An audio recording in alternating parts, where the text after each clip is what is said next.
Bismillahirrahmanirrahim. Assalamualaikum warahmatullahi wabarakatuh.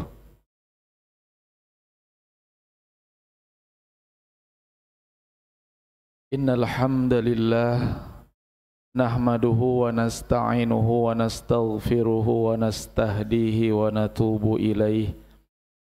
Wa na'udzu billahi min syururi anfusina wa min sayyiati a'malina. May yahdihillahu fala mudhillalah wa may yudlil fala hadiyalah. Ashhadu an la ilaha illallah wahdahu la syarikalah wa ashhadu anna Muhammadan abduhu wa rasuluhu la nabiyya ba'dah. Allahumma salli wa sallim wa barik ala nabiyyina Muhammadin wa ala alihi wa ashabihi ajma'in, amma ba'du. Qala Allah ta'ala fi kitabihil karim wa huwa asdaqul qailin. A'udzu billahi minasy syaithanir rajim. Bismillahirrahmanirrahim. Fakhalafa min ba'dihim khalfun adha'us salata wattaba'us syahawati fasawfa yalqawna ghayya. Sadaqallahul azim. Bapak Ibu, para jamaah kuliah duha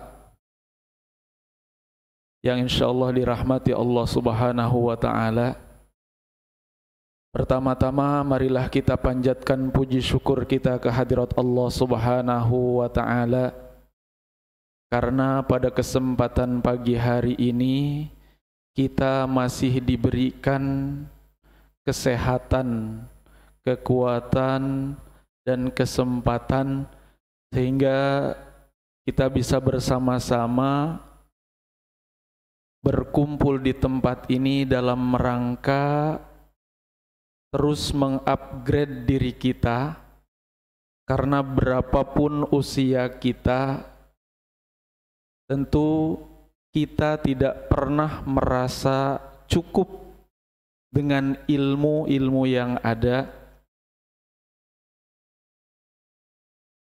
Hal itu kita lakukan dalam rangka kita memperbaiki diri kita dan lebih meningkatkan kualitas ketakwaan kita kepada Allah Subhanahu wa ta'ala sebagai bekal kita di dalam beribadah, bekal kita di dalam bermuamalah, dan pada akhirnya menjadi bekal kita ketika kita kembali ke hadapan Allah Subhanahu wa ta'ala.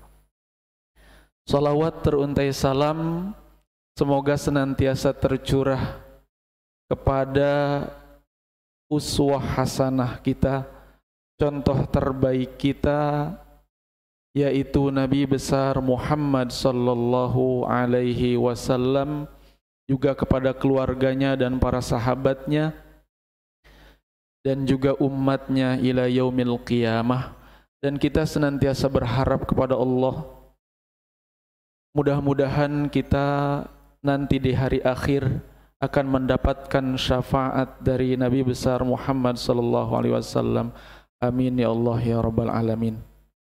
Bapak Ibu yang dirahmati Allah Subhanahu wa ta'ala, tema kita pada pagi hari ini yaitu tantangan generasi muslim di era Gen Z. Ini sesungguhnya perlu untuk kita ketahui, mau itu buat anak-anaknya sendiri, anak-anak kita, ataupun kita yang ini generasi apa ya, yang hadir sini nanti kita cek ya, kita masuk generasi apa.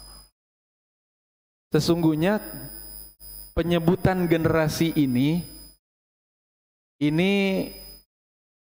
ya disampaikan oleh mereka para sosiolog ataupun psikolog lah ya, setelah selesai Perang Dunia Kedua ya, sampai sekarang itu penyebutannya. Kalau sebelum tahun 45 itu ada yang disebut dengan pre-boomer. Itu namanya pre-boomer. Itu di saat perang. Itu kalau mau kita hitung dari sana, itu yang pertama. Kemudian yang berikutnya ada yang disebut dengan baby boomers. Generasinya baby boomers. Itu kelahiran antara 1946 sampai 1964. Mungkin di sini masih ada ya. Di sini masih ada sedikit-sedikit lah ya. Karena kalau dilihat dari sisi prosentase, kalau yang tadi yang kelahiran 1925 sampai 1945 itu hanya tinggal 1,87% di Indonesia. Ini berdasarkan data dari BPS ya. Apa namanya? Ya, itu di tahun 2020. Berarti tinggal berapa lah, tinggal hitung aja dari jumlah penduduk Indonesia itu cuma 1,87. Itu yang usianya mungkin antara 56 ke atas gitu ya. 56 ke atas. Itu jangan ngaku-ngaku milenial ya. Itu masih pre-boomer itu yang mengalami perang kali ya di sebelum kemerdekaan. Kemudian yang berikutnya baby boomers ini dinamakan baby boomers karena angka kelahiran bayi yang sangat besar pada waktu itu, seperti boom gitu. Karena setelah namanya waktu perang kan mungkin ya namanya suami istri nggak begitu nyaman lah untuk kehidupan saat itu. Nah, setelah perang selesai, maka terjadilah baby boomers. Jadi banyak ibu-ibu yang kemudian yang melahirkan gitu. Itu setelah berakhirnya Perang Dunia II. Itu jumlahnya saat ini kalau di Indonesia ada sekitar 11,56%. 11,56%. Itu yang terakhir kelahiran 64. Mungkin usianya sekarang kalau 64 itu berapa tuh? 60 sekian ya, 60 sekian. Iya. Kemudian berikutnya, nah, yang baby boomers ini emang hidup setelah kemerdekaan, mereka fight sehingga mereka adalah orang-orang yang punya komitmen, kompetitif gitu, hidupnya tidak leha-leha, tidak santai-santai gitu. Karena saat itu kondisinya juga setelah perang gitu kan. Kemudian mereka pekerja keras gitu, mereka itu tough gitu dalam sesuatu, mereka lebih disiplin gitu. Kemudian berikutnya ada generasi X. Nah, generasi X nih.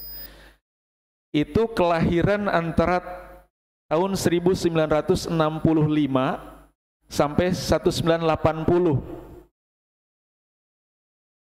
Saya pribadi awalnya mengira diri saya masuk generasi milenial. Karena saya ngerasa muda aja gitu. Tapi ternyata kalau dilihat dari kelahiran, saya tahun 80 lahir, berarti generasi X ini. Agak tua juga hitungannya. Ini yang disebut dengan, kalau orang nyebut generasi sandwich gitu. Dia berada antara baby boomers dengan generasi Y atau milenial. Nah ini. Jadi ini biasanya lebih mengutamakan kehidupan yang kerja itu seimbang gitu ya. Kemudian fokus pada kesuksesan pribadi, mampu beradaptasi dan akalnya banyak gitu. Jadi banyak akal. Kalau ada sesuatu kejadian dia mampu mencari solusi dengan cepat gitu. Karena hidupnya juga masih sebelum sebelum teknologi masuk. Kalau generasi X ini ya sebelum teknologi kayak sekarang lah ya.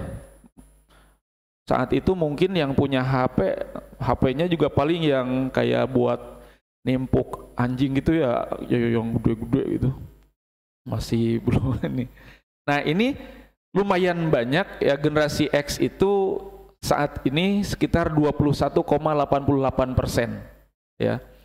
Nah, kemudian setelah itu muncul generasi Y. Generasi Y itu yang kita sebut sebagai generasi milenial. Kenapa disebut milenial? Karena generasi Y ini lahir antara tahun 81 sampai 95, atau ada yang bilang sampai 96, dan nanti dia dewasanya di kurun waktu milenium tahun 2000-an. Nah, gitu. Sehingga disebut generasi milenial, ya. Nah, generasi ini sudah mulai tergantung pada teknologi. Karena generasi ini lahir setengahnya belum ada teknologi, belum ada HP dan sebagainya seperti sekarang. Setengahnya lagi dia sudah mulai ada di sekitar tahun 2000-an kan udah mulai muncul tuh. HP-HP itu, saya waktu kuliah saja 99 2000 itu belum ada lah ya. Ada juga HP 1-2 orang yang punya. Tapi setelah itu berapa tahun kemudian muncul gitu.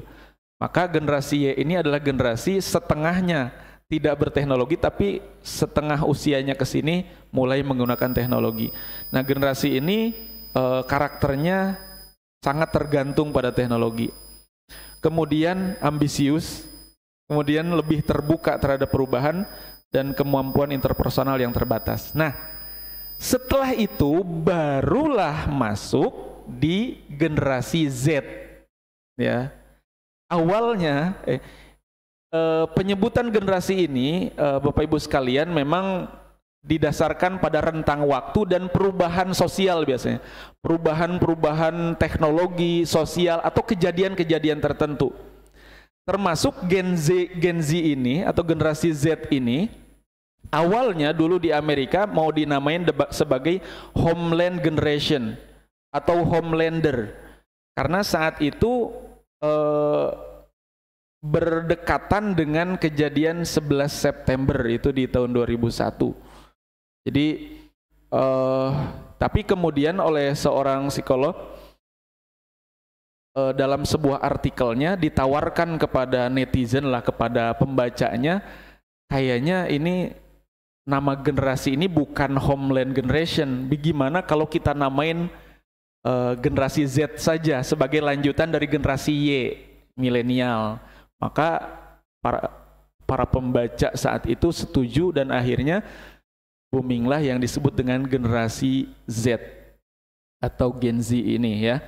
Nah, fokus kita pada generasi Z ini karena yang menguasai hari ini yang terbanyak generasi Z ini sekitar 27,94% di Indonesia. Jadi hampir 70 juta saat ini yang penduduk Indonesia adalah generasi Z. Makanya ini harus diperhatikan betul-betul, karena ini nanti mungkin 20-30 tahun yang akan datang dia akan menjadi penentu gitu bagi perpolitikan kita di Indonesia gitu ya. Kalau dia tidak kita coba untuk dampingi gitu, maka jangan sampai ini menjadi generasi yang kemudian generasi yang lemah gitu. Generasi, karena prototipenya orang melihat generasi ini adalah generasi yang generasi rebahan gitu, generasi yang mudah mudah menyerah gitu. Kenapa? Karena memang generasi ini tidak pernah merasakan hidup tanpa teknologi. Dia terlahir teknologi udah ada. Bahkan bayi yang baru lahir aja kadang-kadang kalau ayahnya jauh, dia langsung video call kan? Ya udah tahu tuh. Jadi inilah generasi yang memang hidup dari awal dia brojol keluar dari rahim ibunya, ya, atau di dalam rahim ibunya, dia sudah mengenal teknologi gitu. Maka karakteristiknya disebutkan ini, generasi ini adalah generasi melek teknologi. Walaupun generasi Y, generasi X sebelumnya pun mungkin banyak yang mengerti teknologi, tapi tidak seperti generasi ini. Kalau saya misalkan ada contohnya kalau ada masalah dengan HP gitu, kalau saya kadang bingung ini diapain, tapi kasih ke anak saya, tiba-tiba selesai aja, nih udah gitu. Jadi mereka lebih paham gitu tentang hal itu. Sehingga mereka adalah generasi yang melek teknologi. Kemudian karakteristiknya lebih suka bersosialisasi lewat media sosial. Saat ini mungkin kalau kita yang agak jadul dulu ya, di tahun awal 2000-an masih Facebook ya. Facebook pakai. Kemudian yang zaman sekarang Instagram. Yang lebih booming lagi karena algoritmanya luar biasa itu TikTok. Kemudian apa lagi? YouTube jelas. Kemudian Telegram. Kemudian kita komunikasi juga WA. WA itu sekarang udah bisa ngapa-ngapain gitu. Ngirim apa? Ngirim foto, ngirim video, ngirim dokumen. Itu semua kalau dulu kita masih pakai email dan sebagainya. Lewat WA sekarang sudah bisa melakukan apa. Bahkan kalau yang sebelumnya kita dulu zaman-zaman kalau kita mau ngobrol dengan orang yang agak banyak, pakainya apa? Skype ya. Pakai Skype.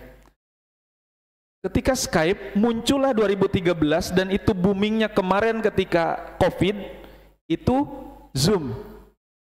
Oh, itu luar biasa.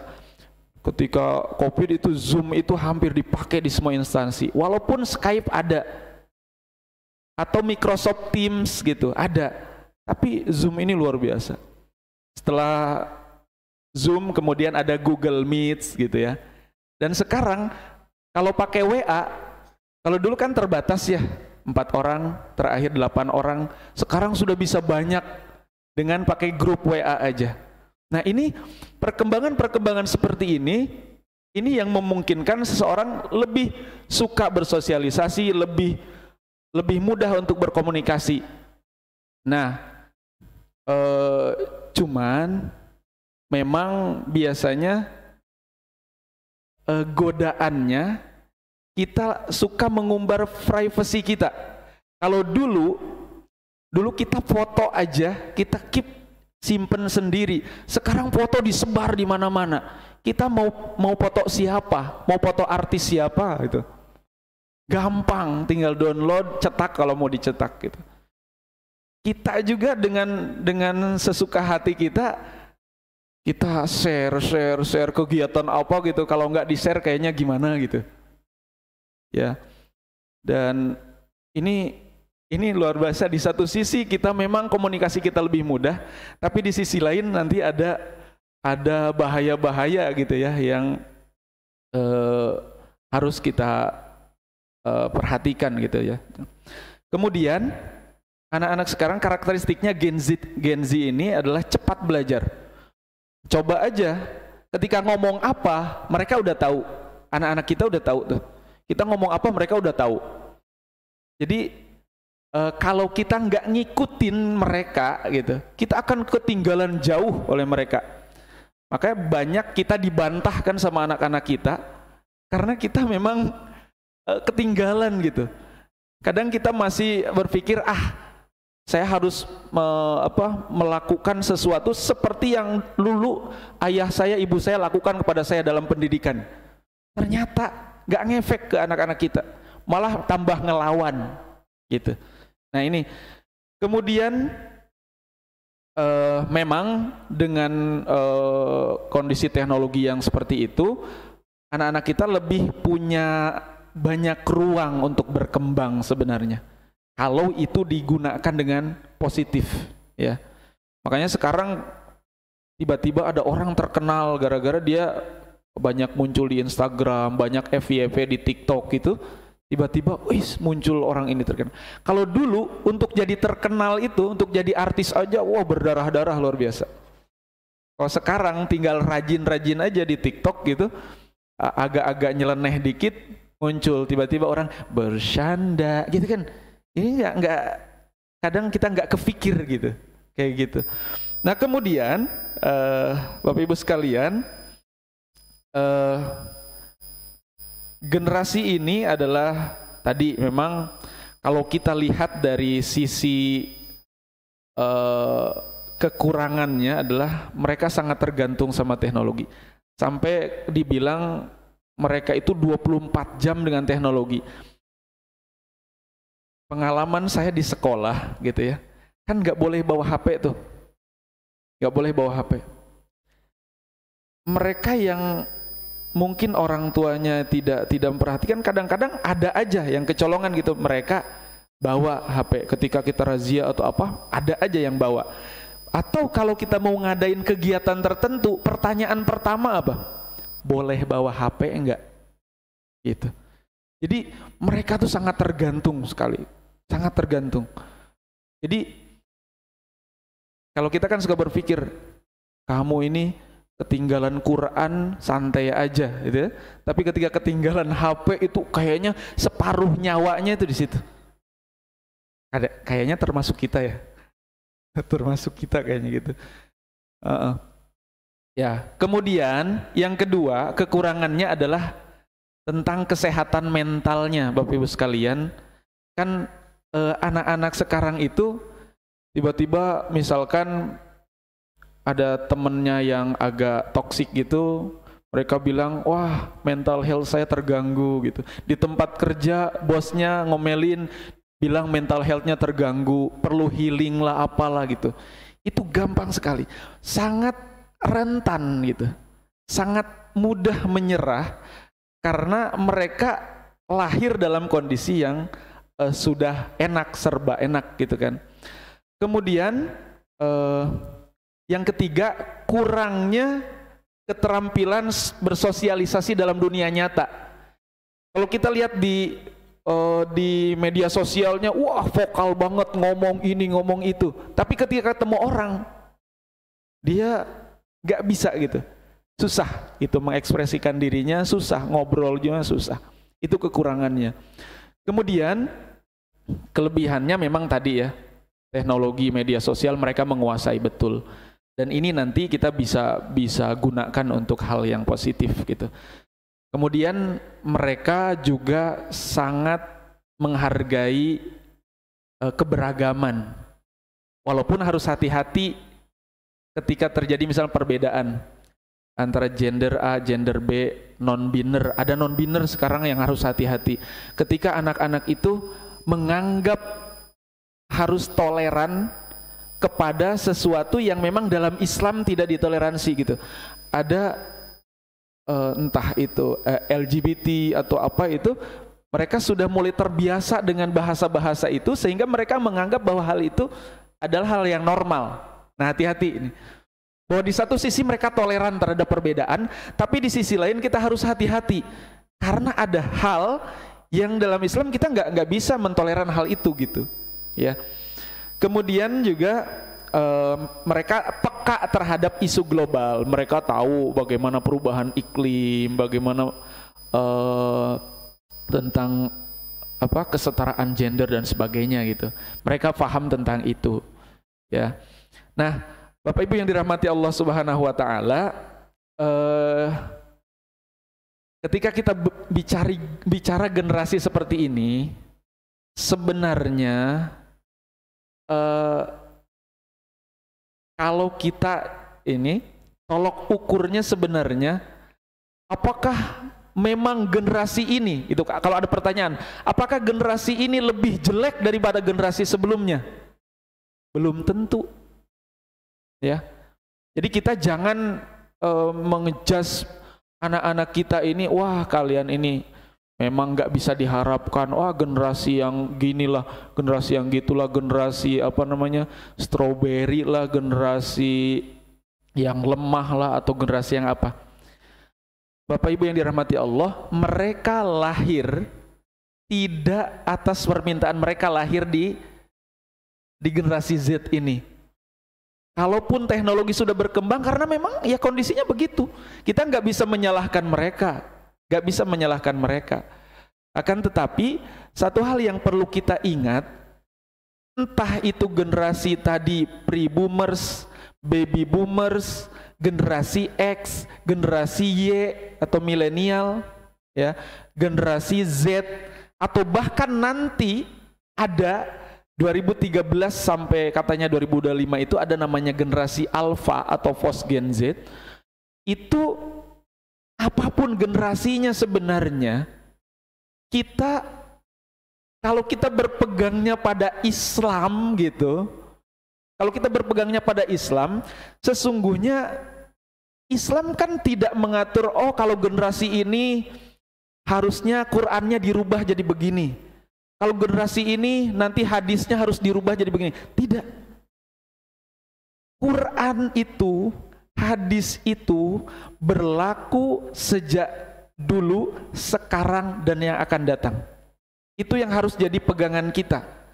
Apapun yang terjadi saat ini, kalau kita pegangannya adalah Al-Quran, hadis, maka kita tidak perlu kemudian merasa, wah gimana ya. Maka kenapa kita harus belajar terus seperti ini. Sebagai contoh misalkan, contoh ya, kalau di dalam Al-Quran diajarkan bagaimana ketika kita bicara, harus bicara yang baik, qaulan karima, qaulan sadida, qaulan layyina, qaulan maisuro, qaulan sakila gitu ya. Kata-kata kita itu harus berbobot, harus bisa difahami, harus kata-kata yang memuliakan, harus kata-kata yang benar, yang jujur. Dari zaman Rasulullah sampai nanti akhir zaman, prinsipnya sama. Cuman medianya nanti yang berbeda. Qaul itu, kalau dulu kita artikan ucapan yang keluar dari lisan kita, sekarang kan udah berubah. Mungkin kalau di YouTube, di TikTok orang ngomong, ya masih qaul menggunakan lisan. Tapi ketika kita WA teman kita, itu kan qaul juga. Kata-kata kita yang diterjemahkan dalam tulisan gitu. Jadi tetap aja sama. Mau kita di TikTok, mau kita di Instagram, mau kita di Telegram, mau kita di WA, mau kita di YouTube ataupun platform yang lainnya, maka berkata yang baik itu menjadi standar kita gitu. Nah, Bapak Ibu yang dirahmati Allah Subhanahu wa taala, nanti kita akan coba eksplor ke arah sana. Tapi sebelumnya tadi saya membacakan satu ayat ya, satu ayat di surat Maryam ayat 59 dan dilanjutkan ayat 20 nanti. Allah Subhanahu wa taala berfirman, fa khalafa a'udzubillahi minasyaitonir rajim, fa khalafa mim ba'dihim khalfun adaa'us salata wattaba'us syahawat fasawfa yalqawna ghayya illa man taba wa amana wa amila salihan fa ulaika yadkhulunal jannata wa la yudlamuna syai'a. Maka setelah generasi para nabi, para syuhada, para solihin, akan datang satu generasi, kata Allah, adha'us shalah, generasi yang mengabaikan salat, wattaba'us syahawat, dan mereka memperturutkan hawa nafsu, fasaufa yalqawna ghayya, maka mereka akan sampai pada kesesatan. Dan ini barangkali ketika kita melihat generasi Z saat ini, jangan sampai generasi kita itu generasi yang adha'us shalat wattaba'us syahawat. Dengan adanya mereka bermedia sosial, dengan adanya media sosial yang luar biasa booming saat ini, satu hal, tugas kita sebagai orang tua adalah mengawal mereka, walaupun kita tidak perlu strike seperti dulu orang tua kita memperlakukan kita, entah itu disabet pakai apa gitu, pakai gesper, pakai apa, dipukul pakai apa. Sekarang tuh sulit begitu. sebagai orang tua nanti akan kena pasal apa gitu. Ntar guru ya nyubit atau jewer sedikit aja jadi masalah. Nah, memang generasi ini generasi yang sudah apapun yang kita lakukan tiba-tiba viral gitu. Jadi kita selalu aja ada melakukan satu hal, kita udah merasa di tempat yang tertutup, tapi kok ada aja yang kemudian memvideokan kita gitu. Nah, dengan kondisi kita harus sebagai orang tua memang tidak bisa menyamakan dengan pendidikan sebelumnya. Kita harus lebih fleksibel, kita harus lebih banyak cara untuk mengingatkan mereka. Dan satu prinsipnya adalah jangan sampai generasi kita itu adalah generasi yang adha'us shalah. Nah, prinsip pertama adalah pastikan walaupun anak-anak kita bermedsos, jangan sampai mereka melalaikan sholat. Jangan sampai mereka melalaikan sholat. Kemudian wattaba'us syahawat, mereka cenderung memperturutkan hawa nafsu, ya. Makanya kalau tantangan bagi generasi Z ini adalah disebutkan oleh para ahli adalah yang pertama adalah pergaulan bebas. Ittaba'us syahawat itu kan macam-macam. Pergaulan bebas saat ini, jangan kita cuma membayangkan pergaulan yang antara laki-laki perempuan secara langsung, ya. Tapi bisa jadi lewat media sosial. Hati-hati sekali. Karena dulu kita nelpon ya nelpon aja begini, suara aja.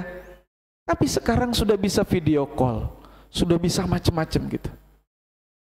Ya, sudah bisa video call sehingga maaf ketika anak kita tidak dibekali oleh kita dengan keimanan yang kuat, ketika mereka sudah punya kamar sendiri, mereka sudah punya privasi sendiri di rumah, kadang masuk kamar jam 9 malam udah masuk kamar, tapi apakah tidur enggak? Gak yakin gitu. Ada yang sampai jam 1, jam 2. Apa yang kita kenal di anak-anak sekarang? Sleep call. Tahu kan Ibu? Ada istilah sleep call. Orang teleponan nih, bahkan video call, ngomong sampai tidur, itu sampai pagi, HP-nya masih nyala. Itu sleep call. Istilah anak sekarang. Jadi mereka bisa jadi maaf sama mungkin lawan jenis atau apa, namanya mau tidur, mungkin saja pakaiannya juga kan bagaimana gitu ya. Jadi harus betul-betul ini jadi bahan perhatian kita. Mungkin Bapak Ibu, sleep call apaan tuh? Harus tahu Bu, harus tahu betul.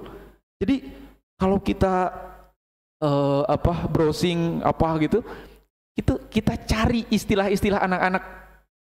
Maaf Bapak Ibu sekalian, beberapa waktu yang lalu ketika saya ngajar sempat terdengar kata-kata istilah, Pak, dia ngebarcode. Tahu nggak Bu ngebarcode apa? Ngebarcode. Ternyata mereka pura-pura pakai pulpen digini-gini. Setelah saya tanya, ternyata ada yang betul-betul ngebarcode pakai apa? Pakai silet, pakai pisau cutter, pakai cutter. Ada 2 orang di sekolah, yang satu bilang gini, Pak, saya punya kakak 3. Orang tua saya ketika apapun kadang-kadang walaupun kakak saya yang salah, saya yang sering disalahkan. Itu. Jadi saya merasa apa ya, dikucilkan, dipinggirkan di antara keluarga. Kemudian malam-malam gitu, orang tuanya nggak tahu, pelan-pelan ada bekasnya Bu. Dan itu kalau sudah, ini bunuh diri kan sebenarnya. Seandainya kalau masalahnya mungkin kemudian lebih dalam lagi, bisa jadi itu betul-betul. Kalau ini masih sebatas keluar darah, belum sampai ke nadi. Ada yang satu lagi, nah ini masalah orang tuanya. Tadi orang tua, perlakuan orang tua ke kakak-kakaknya. Kalau yang satunya lagi, ini orang tuanya yang nggak rukun. Jadi dia ngerasa nggak diperhatikan. Oh itu benar udah nyampe sini nih. Ini nyata. Di bahasa-bahasa itu mereka dapat dari sosial media. Jadi barcode itu kan kalau kita di ini kan, yang kita kalau giniin, kemudian muncul sesuatu. Jadi mereka mengistilahkan itu, kalau sekarang dicek di Google pun ngebarcode itu ada nanti istilahnya. Jadi menandai gitu, sebuah tanda kekesalan yang dia, kemudian kemarahan yang dia lampiaskan sebagai sebuah tanda di tangannya. Nah itu harus hati-hati betul, harus hati-hati betul. Ya. Nah tadi kembali ke pergaulan bebas. Dulu ya, sebelum muncul Gen Z mungkin kita tahu banyak orang yang kemudian teman lama yang ketemu lagi di Facebook gitu ya. Ketemu lagi di Facebook, tiba-tiba CLBK gitu. Padahal yang ini udah punya suami, ini punya istri. Banyak yang kemudian ada yang diculik, ada yang di apa ya. Itu kan fenomena yang udah terjadi gitu, seperti itu. Kemudian ya kalau sekarang lebih mudah, lebih gampang, lebih banyak gitu ya. Ya itu. Nah itu harus hati-hati, tantangannya itu. Kemudian banyaknya hiburan dan acara yang merusak nih. Kalau dulu masih sebatas TV ya, dulu masih sebatas televisi kita. Ada acara-acara yang ya, ada yang merusak akidah, ada yang merusak macam-macam lah ya. Ada yang tayangan-tayangan yang memang nggak masuk akal gitu ya. Dia gara-gara apa nanti diazab apa gitu ya. Jadi sesuatu yang tayangan yang sebenarnya merusak dari sisi ini. Belum lagi yang ngomongin orang gitu kan. Nah sekarang lebih masif lagi. Kalau dulu kita lihat tayangan-tayangan itu ya di televisi. Mungkin di generasinya Pak Mawardi ini masih televisinya dulu zaman hitam putih itu ya. Hitam putih dan masih satu TVRI. Kalau mau berwarna di depannya pakai apa gitu, warnanya bukan kayak warna orangnya, yang penting ada warnanya aja gitu. Jadi hal ini tuh kemudian berlanjut ke sini, udah televisi sekarang udah banyak. Sekarang mungkin anak-anak sudah nggak ke televisi lagi. Tapi kalau mau sesuatu tadi di sosmed, kita mau lihat apapun di YouTube. Dan bahasa-bahasa yang digunakan di YouTube sekarang, coba orang kalau bilang binatang itu mereka biasa aja gitu. Jadi banyak YouTube yang memang ketika mereka berbicara ngomongin binatang itu, nama-nama binatang itu udah biasa. Sehingga anak, coba Bapak Ibu sekalian dengerin ketika anak main game, bahasanya luar biasa. Mereka kan sering teriak-teriak, wow gitu, dengan bahasa-bahasa yang buruk itu. Nah hati-hati. Kemudian berikutnya, teknologi yang ketiga, teknologi yang membuat kita lupa segalanya. Generasi Z ini, bahkan bukan hanya generasi Z ya, teknologi itu kadang-kadang kalau kita lagi asik, bahkan asik jawabin WA gitu, di mana grupnya itu ada lebih dari 20 kan di HP itu asik, apalagi dengan temen yang itu hahaha gitu ya. Nah itu biasa menghabiskan waktu yang luar biasa, yang itu semua membuat kita lupa ya. Ini yang disinyalir oleh Allah, yang dikatakan wa minan nasi may yashtari lahwal hadis liyudilla an sabilillah. Banyak orang-orang yang membeli sesuatu yang baru, bisa itu HP, bisa itu apalah gitu ya, yang kemudian itu ujung-ujungnya membuat dia lalai dan ujungnya membuat dia tersesat. Harusnya sholat jadi nggak sholat, Harusnya sholat di awal waktu, jadi di akhir waktu. Jadi kayak gitu terus ini. Kalau generasi kita aja sudah mengalami begitu, apalagi anak-anak kita ini. Ya. Kemudian, nah ini ada juga proyek barat yang dari dulu ya sebenarnya Ustadz Haji Toto Tasmara udah menyampaikan ini dalam bukunya, dan kita sudah mengenal ini mungkin dari mulai generasi baby boomer sampai sekarang, dan ini berlaku terus. Ada 4F ya kan? 4F itu apa? Fun, food, apalagi? Film, fashion. Ini melalui 4F ini, barat ini, orang-orang luar kita mau mencoba menyesatkan kita. Fun tadi anak-anak lewat main game, main luar biasa. Walaupun kadang-kadang alasannya, kan ini saya belajar Mobile Legend karena di situ ada pelajarannya, bagaimana kita bekerja dalam tim, katanya gitu. Tapi pada akhirnya lupa sholat, lupa baca Quran, lupa apa gitu. Banyak yang kemudian terlewatkan dengan itu karena kesenangan gitu. Kemudian ada food. Nah, hati-hati anak-anak kita, kalau kita tidak ngasih arahan ke mereka, makan makanan ini kan sekarang macem-macem. Jangan sampai anak kita yang penting enak tapi tidak pernah memperhatikan ini halal atau enggak, ini haram. Ini halal apa haram? Harus diperhatikan. Nah, lewat makanan inilah kemudian, bisnis makanan itu adalah bisnis yang tidak pernah sepi kan. Luar biasa. Maka kita harus hati-hati betul gitu ya. Harus nanti prinsipnya itu. Kemudian film. Kan Pak, saya lihat filmnya film yang bagus nih, ada pelajarannya gitu. Entah itu drakor gitu ya. Entah itu apa lagi? Hollywood, Bollywood. Yang kalau dulu mungkin nungguin Trans TV kalau malam gitu ya, jam 11 gitu baru ada film. Sekarang hanya dengan 65.000 kita bisa melihat di Netflix mau berapa film yang kita lihat. Tapi apa yang terjadi? Kita nggak ngapa-ngapain 2 jam. Baru 1 film doang.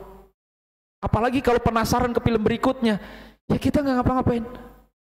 Apalagi generasi-generasi kita yang terbentuk di zaman teknologi itu, akhirnya mereka pindah 1 film ke film yang lain. Seharian dia nggak keluar, lihat 3 film, 4 film sampai malam.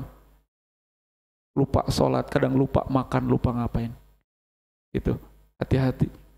Kemudian fashion, pakaiannya. Dan dulu Bapak Ibu sekalian, yang dilakukan oleh iblis untuk menurunkan Adam dan Hawa dari surga itu lewat mencopot pakaiannya, lewat pelanggaran yang dilakukan oleh Adam dan Hawa. Copot pakaian. Sekarang fashion ini luar biasa. Orang aneh-aneh aja. Dari atas tertutup, bawahnya dari bawah sampai atas sini dibelah gitu, disobek. Ada tertutup, tapi di sini kebuka, belakangnya kebuka, macem-macem. Ada pakai jilbab, tapi ketat. Kan itu kalau anak-anak kita nggak kita kasih tahu tentang bagaimana Islam dari prinsip-prinsip Islam, maka mereka akan melakukan hal itu dan mereka merasa bahwa itu betul. Ini yang bahaya. Melakukan kesalahan, tapi mereka nggak merasa melakukan kesalahan karena kurangnya ilmu, karena orang tuanya nggak pernah ngasih tahu, karena dia nggak pernah belajar yang baik di sekolahnya atau di pesantren atau di mana. Ya, melakukan sesuatu yang salah, tapi dia merasa bahwa itu benar. Padahal banyak belum tentu benar. Ya kan? Banyak belum tentu benar.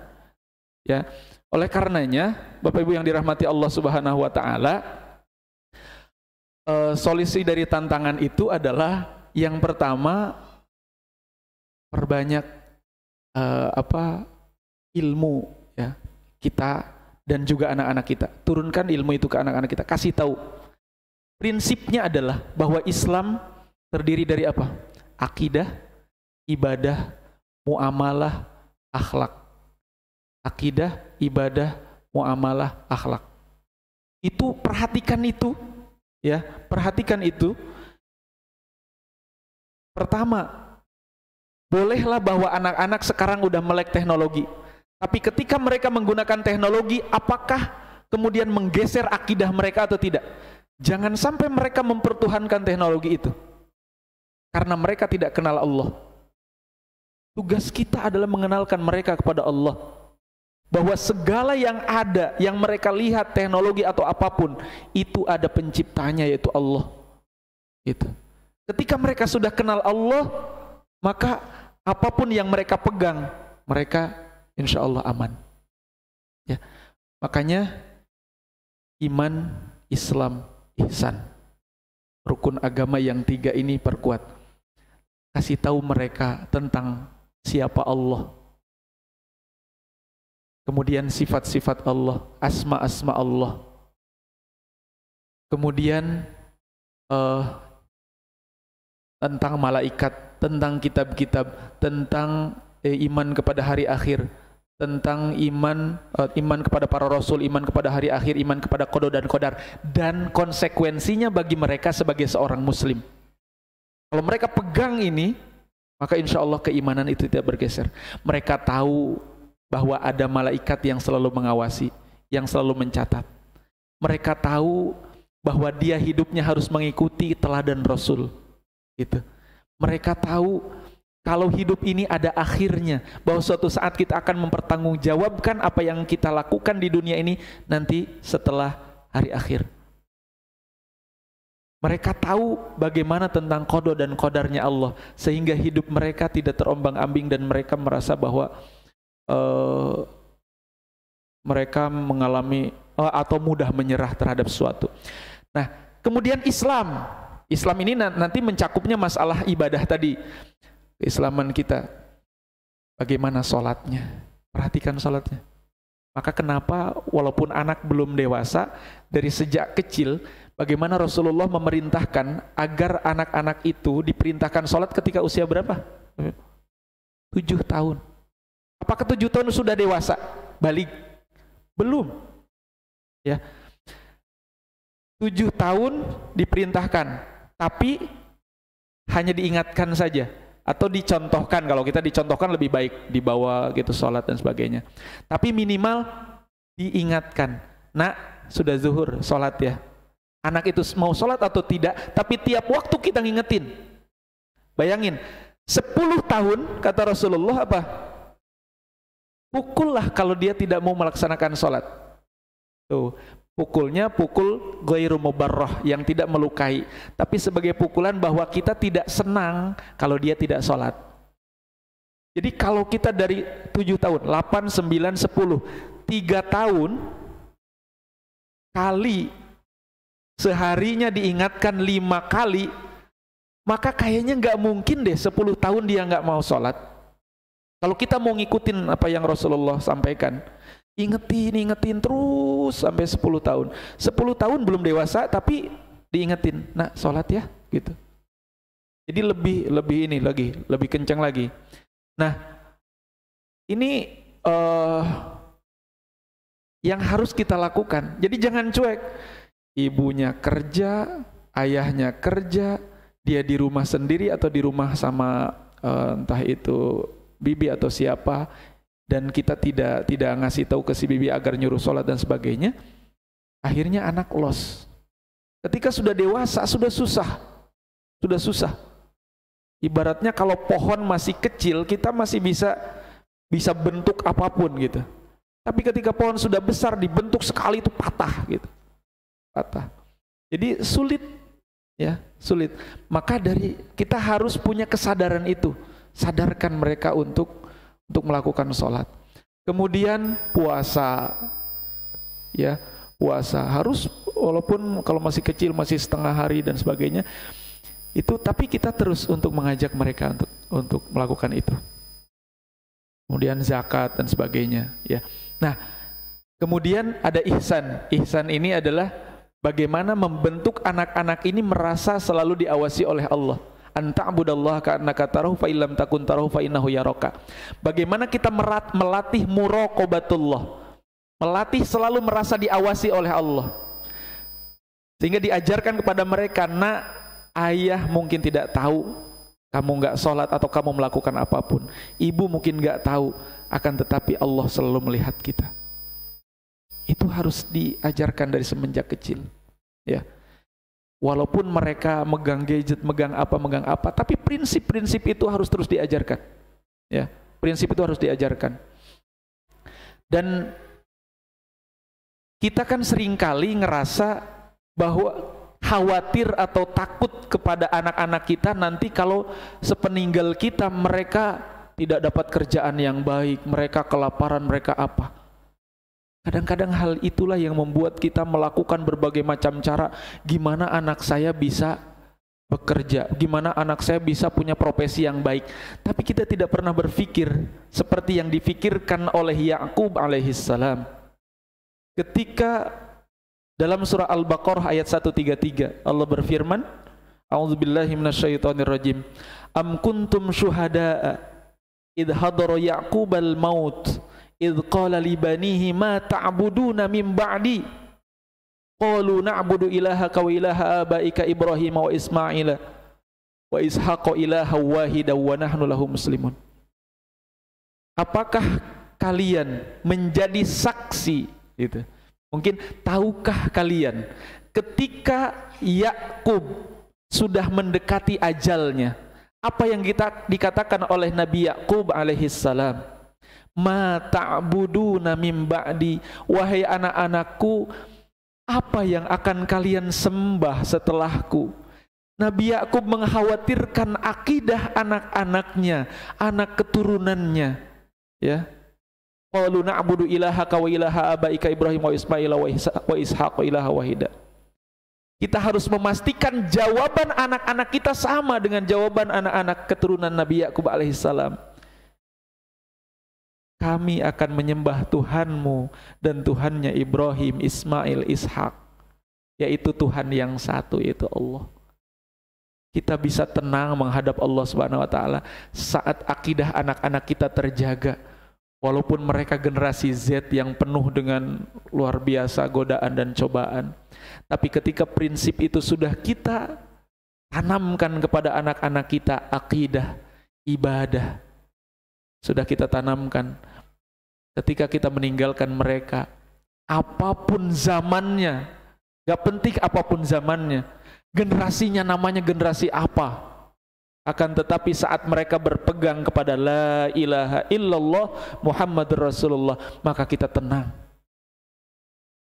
Karena bagi mereka yang akidahnya kuat, masalah makan urusan yang mudah, ya. Jadi pastikan akidah mereka, pastikan selamat akidah anak-anak kita, ya. Nah, kemudian apalagi? Akidah, ibadah, muamalah. Anak-anak kita memang lahir di generasi yang sudah dengan media sosial, tapi coba ajak sekali-kali untuk ketemu saudara-saudaranya, ketemu mungkin ya siapalah, pamannya, bibinya, kemudian siapa saudara-saudaranya, untuk berinteraksi secara langsung, bermuamalah. Bagaimana kita mengajarkan mereka bahwa dalam muamalah, apapun generasinya tetap sama, bahwa ukurannya adalah apa yang ada dalam Al-Quran dan hadis. Contoh sekarang gini, ada hadis, man kana yu'minu billahi wal yaumil akhir falyakul khairan aw liyasmut. Barang siapa yang beriman kepada Allah dan hari akhir, maka hendaklah dia berkata baik atau diam. Berkata baik itu bisa secara langsung, bisa di media sosial. Kemudian yang kedua, wa man kana yu'minu billahi wal yaumil akhir falyukrim dhaifahu. Barang siapa yang beriman kepada Allah dan hari akhir, maka hendaklah dia memuliakan tamu. Kalau dulu kita mengenal tamu itu ya orang yang datang ke rumah kita. Tapi rumah kita sekarang banyak. Kita punya namanya beranda Facebook. Kita punya yang namanya, tadi ada orang DM Instagram. Ada yang namanya, kemudian di TikTok pun sama, kita bisa ini. Nah, ketika misalkan live di TikTok, live di IG, live di YouTube, kan datang tuh orang-orang yang melihat. Itulah tamu kita. Apakah bahasa kita di situ tidak diperhatikan? Ya harus diperhatikan. Itu tamu kita. Jadi konsep tamu itu sekarang sudah berubah. Awalnya dari orang yang datang ke rumah itu ya tamu, memang tamu. Tapi ketika kita punya media sosial, anak-anak kita punya media sosial A, B, C, D, mereka nggak boleh seenaknya kemudian ngomong yang semau-maunya. Karena mereka pun yang datang ke media sosialnya itu adalah tamunya. Yang dia harus perlakukan dengan baik. Ngomongnya baik gitu. Jadi kemudian waman kana yu'minu billahi wal yawmil akhir falyukrim jarahu. Barang siapa yang beriman kepada Allah dan hari akhir, maka hendaklah memuliakan tetangganya. Tetangga banyaklah. Sekarang entah tetangga dunia maya atau tetangga dunia nyata, itu tetap prinsipnya sama. Jadi yang kita pegang itu prinsip Islamnya. Mau zamannya kayak apa? Syekh Nasiruddin Al-Albani mengatakan bahwa Islam itu datang untuk mengatur zaman dulu, sekarang, dan akan datang. Dalam surat Al-Maidah ayat 3 dikatakan, Al-yauma akmaltu lakum dinakum wa atmamtu alaikum ni'mati wa raditu lakumul islama dina. Sudah sempurna. Sudah sempurna. Jadi jangan bilang bahwa di generasi Z nanti Quran gak berlaku lagi. Berlaku. Bahkan dalam Islam kan ada prinsipnya qiyas ya. Karena kalau kita menggunakan Al-Quran atau menggunakan hadis kemudian tanpa qiyas, tanpa analogi, maka ketika Rasulullah menyampaikan tentang zakat pakai gandum, maka kita di Indonesia akan bilang, ah udah, berarti nggak zakat kita nih. Kan beras, kita mah beras. Ternyata kan core-nya, intinya bukan masalah gandumnya, tapi itu makanan pokok atau bukan? Sehingga itu yang dipakai. Jadi hukum Islam itu akan berlaku. Karena di situ, kalau dulu mungkin aturannya ontak gitu ya. Kalau sekarang ketika sudah ada mobil, ketika sudah ada kendaraan motor dan sebagainya, maka aturannya mengikuti itu. Aturannya mengikuti seperti itu. Dan yang inti ya, misalkan kayak sholat, wah Gen Z sholatnya harus lebih diperingkas, enggak gitu. Tetap aja prinsip utama, misalkan masalah akidah, masalah ibadah, ya tetap aja. Masalah muamalah itu sangat fleksibel sesuai dengan zamannya, dan nanti analoginya seperti apa, kayak gitu. Ya, kemudian akhlak ya, tadi akhlak lah dalam berkata, berucap, dalam melakukan apapun kita harus tetap memegang akhlak yang dicontohkan oleh Rasulullah SAW. Karena bagaimanapun kata Rasulullah, khairul qurun qarni, sebaik-baik generasi adalah generasiku. Kalau sekarang ada generasi macam-macam, tetap kiblatnya harus generasi Rasulullah. Generasi Rasulullah, dan kiblatnya apanya namanya? Sekarang kan sering dibilang anak-anak itu krisis apa namanya tuh? Jadi kalau mengidolakan itu idolanya yang salah gitu ya. Idolanya yang salah. Banyak anak-anak perempuan yang pengen nikah sama orang-orang Korea kan? Dan mereka mengaku-ngaku, oh saya pacarnya Jaehyun, saya pacarnya Jungkook gitu. Itu apa namanya, halu gitu ya. Walaupun bisa aja terjadi gitu kalau suatu saat memang mereka kesini dan mau menikah dengan anak-anak kita, bisa aja.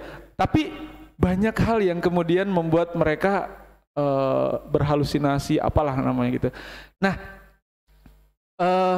sekali lagi bahwa banyak yang krisis idola lah. Padahal kita harusnya tetap mengidolakan Rasulullah dalam masalah akhlak. Dan itu bisa dibawa kemanapun. Kita sebagai apapun, dimanapun, di generasi apapun, kalau kita mengikuti akhlak Rasulullah, maka aman akhlak anak-anak kita. Ya. Maka pelajari akhlak Rasulullah, sirah Rasulullah seperti apa, akhlak-akhlaknya seperti apa. Ajarin segera ke anak-anak kita dan biar mereka pegang itu. Akidahnya, ibadahnya, muamalahnya, akhlaknya dipegang, maka mereka mau megang HP seperti apapun, mereka punya filter. Mereka punya filter. Oh, yang ini nggak boleh dilihat. Oh, yang ini boleh. Oh, yang ini pelajaran. Oh, yang ini menghabiskan waktu. Oh, yang ini, oh, waktu saya lihat ini waktunya sholat, saya simpan dulu. Ya, seperti itu. Jadi pastikan anak-anak kita seperti itu, ya. Karena zaman itu akan terus berubah dan kita nggak bisa gitu kayak tadi. Wah, pokoknya kamu harus ngikut saya, nggak boleh gitu. Wah, nggak bisa. Harus fleksibel. Dan mereka tuh nggak bisa kita monoton gitu. Kita ngomongin anak kita pagi begitu, siang gitu lagi, malam gitu lagi. Dan mereka paling di sininya dipasang itu tuh, apa namanya tuh, earphone atau apa, dikencengin aja gitu, nggak denger gitu mereka. Gitu. Ya, jadi seperti itu. Kemudian Bapak Ibu sekalian, kemudian jadikan Islam sebagai penentu aktivitas dalam segala hal, ya. Ya tadi sudah dijelaskan. Kita Islam itu harus menjadi kaidah fikriyah dan qiyadah fikriyah. Landasan berpikir kita dan kepemimpinan berpikir kita itu berdasarkan Islam. Ya, sekali lagi Islam sudah sempurna, ya. Maka pelajari Islam dengan baik dan insya Allah kita akan selamat. Kemudian kita harus bisa memilah dan memilih dan mengajarkan ke anak mana yang boleh dan mana yang tidak sejak kecil sehingga dia sudah punya tameng itu. Kemudian berikutnya, jadikan era ini sebagai kesempatan kita untuk berdakwah, Bapak Ibu sekalian. Kita mau berdakwah sekarang sudah ini. Sekarang misalkan di sini kita ngomong, oh di situ di YouTube kita bisa lihat. Kemudian mungkin banyak sekarang juga ustadz-ustadz yang ceramah di TikTok, siaran langsung di TikTok, di Instagram, di YouTube dan sebagainya. Ini adalah saatnya kita menggunakan itu untuk mengkanter sesuatu yang buruk. Dulu ketika kemunculan TikTok pertama kali, kesannya apa? TikTok itu identik dengan perempuan yang joget-joget. Tapi sekarang kalau buka TikTok banyak macam-macam, ya, gitu ya. Kemudian Bapak Ibu sekalian, oke, itu ya, ya. Itu barangkali. Jadi sekali lagi bahwa apapun zamannya, Islam tetap relevan untuk kita semuanya, gitu ya. Oleh karena itu, dengan kita belajar seperti ini, mungkin Gen Z-nya tidak ada di sini, generasi Z-nya tidak ada, tapi ibu bapak yang nanti akan mengawal mereka menjadi generasi-generasi yang baik, generasi-generasi yang tetap berakhlak di media sosial, dan mudah-mudahan mereka menjadi mewarnai media sosial itu dengan dakwah, dengan mengajak kepada kebaikan-kebaikan, ya. Barangkali itu dulu yang bisa saya sampaikan. Mudah-mudahan bermanfaat untuk kita semuanya. Mohon maaf kalau banyak kekurangannya. Sementara sampai situ dulu. Terima kasih. Alhamdulillah, kita telah dengarkan tadi begitu luas dari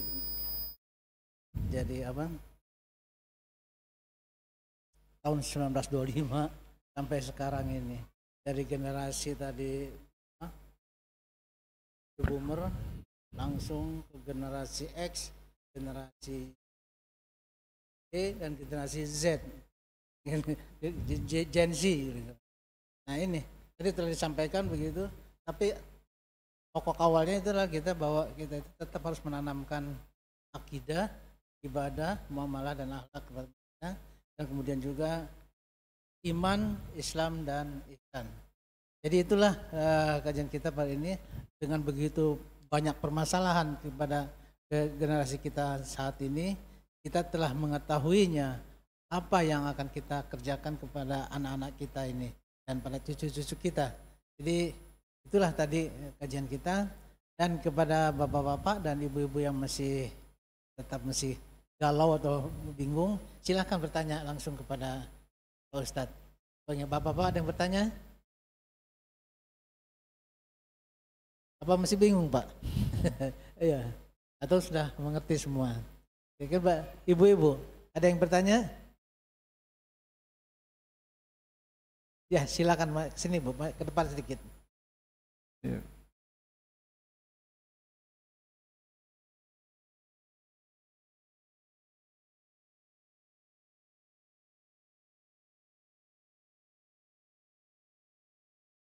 Assalamualaikum Pak Ustadz. Assalamualaikum warahmatullahi. Saya mau tanya Pak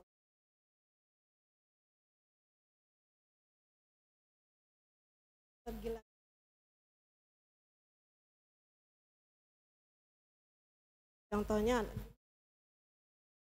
Contohnya anak saya Pak Ustadz.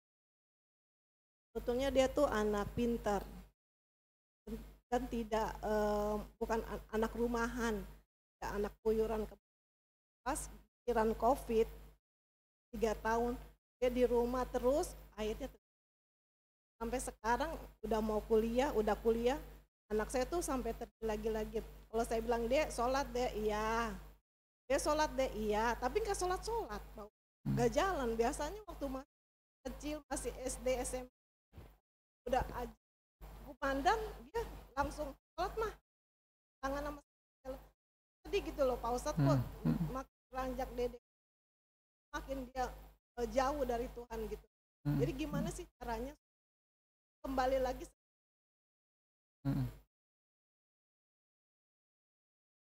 Ini memang fenomena yang luar biasa ya. Apalagi dengan kemarin COVID itu, kita juga nggak bisa menyalahkan COVID-nya.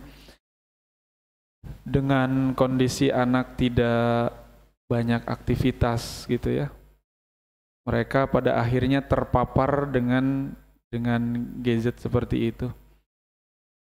Memang menghadapi anak-anak ya Gen Z seperti itu dengan berbagai macam ketahuan mereka tentang entah tentang game, tentang macam-macam lah. Kalau kita lihat anak-anak kita tuh memang ini tadi dikatakan tergila-gila game, dan itu terjadi ternyata bukan kepada anak-anak yang anak kecil atau apa.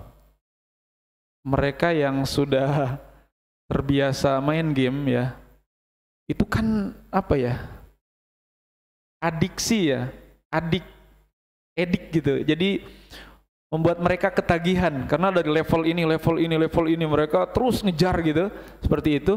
Dan kalau saya saksikan juga ya yang usia 40 mau 50 juga kalau udah ini ya. Nah, cuman bagaimana sih agar kembali, memang kita perlu fleksibel ya dalam hal ini.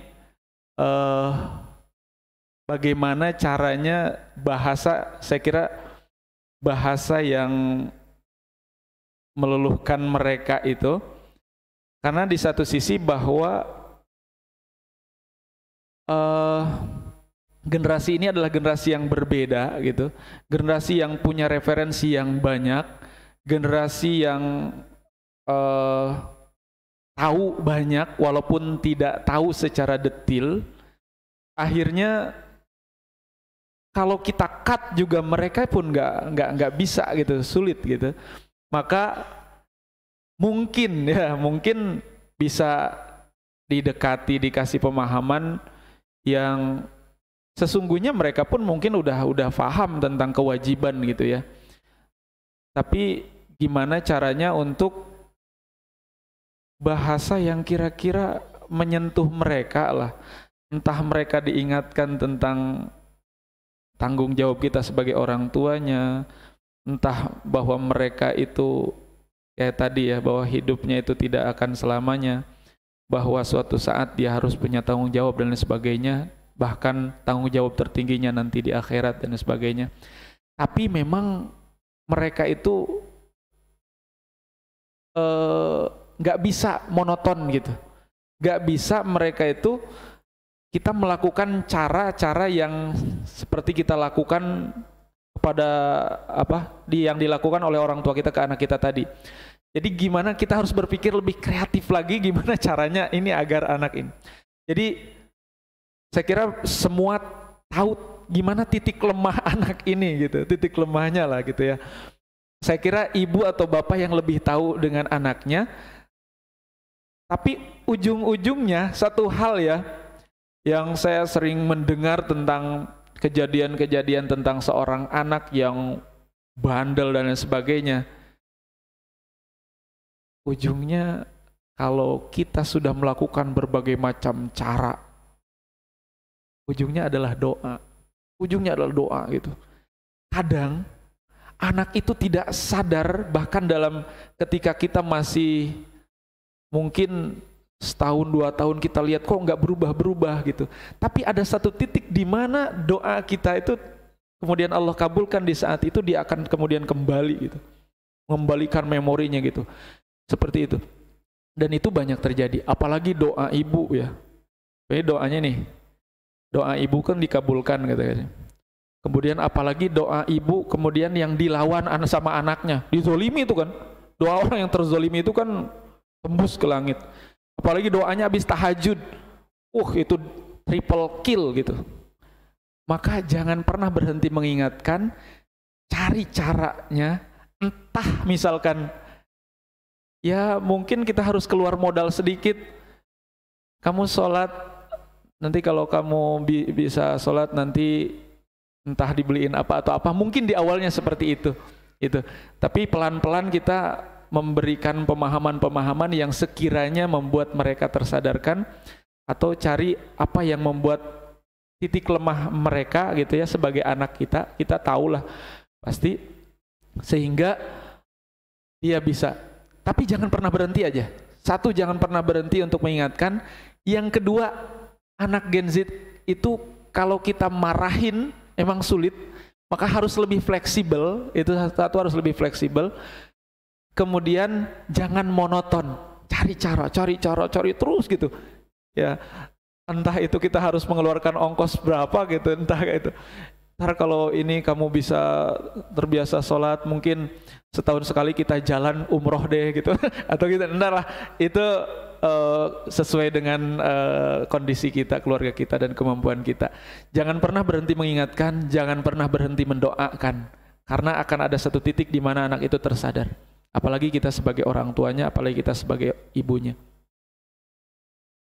Mungkin belum menjawab, tapi mudah-mudahan bahwa kita semua juga di sini mendoakan anak ibu dan anak-anak ibu bapak semuanya.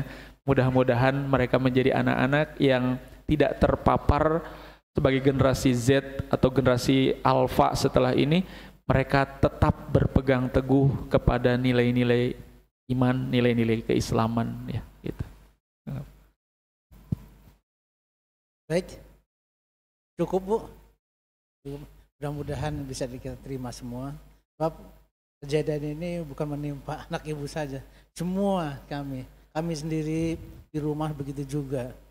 Punya anak karena ada COVID ya, tapi COVID tidak boleh salahkan ya Pak Ustadz ya. Karena ada COVID, akhirnya diam di rumah 3 tahun sekolah dengan Zoom. Nah, akibatnya anak ini malas bergerak. Pelajaran diterima di Zoom juga sambil tidur kata Pak. Iya. Sleeping. Namanya ada. Iya. Dianya ada, kemana? tapi anaknya tidur. Nah ini akibatnya seperti itu. Nah bagaimana kita sekarang untuk mengantisipasinya seperti itu. Dan Pak Ustadz tadi mengatakan mari kita mencari jalan untuk menemukan itu ya Pak Ustadz ya. Supaya anak-anak kita ini kembali lagi kepada seperti biasanya. Ada lagi Pak yang bertanya, silakan. Waktu juga udah hampir ini. Ibu-ibu, kiranya ini cukup. Mungkin Pak Ustadz untuk menyimpulkan itu semua. Ya. Ini. Baik Bapak Ibu para jamaah yang dirahmati Allah Subhanahu wa taala. Alhamdulillah pagi ini kita sudah membahas tentang tantangan generasi muslim di era Gen Z, ya generasi Z. Tentu sebenarnya ya karena generasi ini generasi terbanyak saat ini, dan nanti mungkin 2030, 2035 udah menjadi bagian dari pengambil keputusan gitu ya. Maka tugas kita adalah bagaimana mengawal mereka agar tetap di track yang benar, dengan kita belajar semacam ini, dengan kita belajar Al-Quran, dengan belajar hadis, kemudian kita tularkan sedikit demi sedikit ke anak-anak kita, entah mereka mendengarkan dengan baik atau tidak, yang penting bahwa tugas kita adalah menyampaikan. Kayak Rasulullah sendiri dikatakan, ma'ana illal balag, aku ditugaskan hanya untuk menyampaikan. Jadi tidak memaksa orang untuk beriman, tapi Rasulullah tidak pernah berhenti untuk melakukan itu. Dan kita pun jangan pernah berhenti untuk terus mengingatkan, ya, karena sekali lagi bahwa anak-anak kita masa-masa itu sama, saya juga punya anak generasi Z ini, memang kalau diomongin, apalagi mereka sedang mengerjakan apa gitu, mereka rata-rata marah. Dan bagaimana caranya kita, kapan saat kita bisa mengingatkan mereka, kapan kita bisa memeluk mereka dan bicara dari hati ke hati, itu insya Allah dengan kita selalu berpegang kepada nilai-nilai keislaman, nilai-nilai Al-Quran, nilai-nilai hadis, dan insya Allah kita berupaya sekuat tenaga untuk agar generasi kita bukan generasi yang di'afa, ya, bukan generasi yang lemah, sehingga mereka mampu melewati masanya dengan baik, dan pada akhirnya dia menjadi anak yang soleh yang nanti akan bersama-sama kita di surganya Allah Subhanahu wa Ta'ala. Demikian yang bisa saya sampaikan. Sekali lagi terima kasih atas segala perhatian. Mohon maaf atas segala kekurangannya. Mudah-mudahan kita bisa bertemu di lain kesempatan. Sampai di sini saja apa yang saya sampaikan. Saya tutup, wabillahi taufiq wal hidayah. Wassalamualaikum warahmatullahi wabarakatuh. Waalaikumsalam warahmatullahi wabarakatuh. Demikianlah kajian kita pagi ini.